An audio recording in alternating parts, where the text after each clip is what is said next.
मिलल मरद ठठेरा सखी चढ़े ना दहिया पहेरा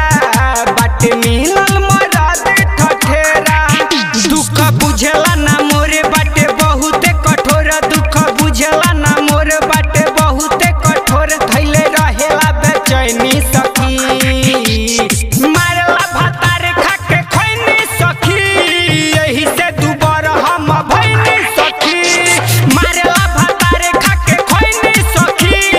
यही से दुबर हम भैनी सखी। डीजे विकास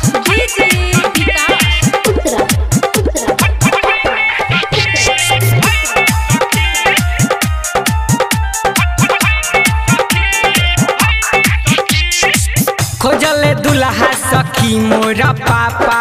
मरद के नाम पबानु ई थापा खाइल चाहे खाली गोलगापा बुद्धि है राइल कर साफा खोजले दुल्हा सखी मोरा पापा मरद के नाम पबानु ई थापा खाइल चाहे खाली गोलगापा बुद्धि है कर साफा तुरे लहंगा के ताला नहीं एकरा बुझाला तुरे लहंगा के ताला नहीं एकरा बुझाला पिया ऐसन पैनी सखी मारला भातार खाके खैनी सखी यही से दुबर हम भैनी सखी मारला भातार खाके खैनी सखी यही से दुबर हम भैनी सखी। डीजे विकास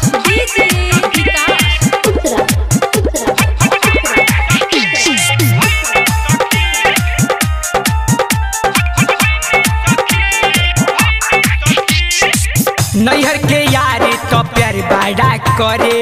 ब्रजेश सरवन हमरे पमरे हम सखी रे ना कहिल डरे प्यार के नाम से दुनिया जरे नैहर के यारे तो प्यार बड़ा करे ब्रजेश सरवन हमरे पमरे हम सखी रे ना कहिल डरे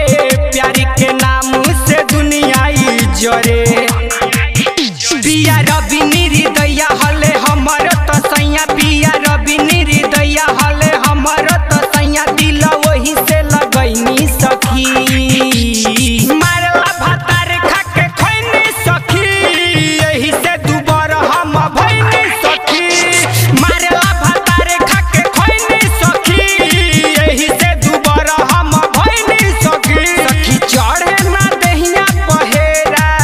बाट मिलल मरद ठठेरा दुख बुझला ना मोरे बाटे बहुते कठोर दुख बुझला ना मोरे बाटे बहुते कठोर थैले रहेला बेचैनी सखी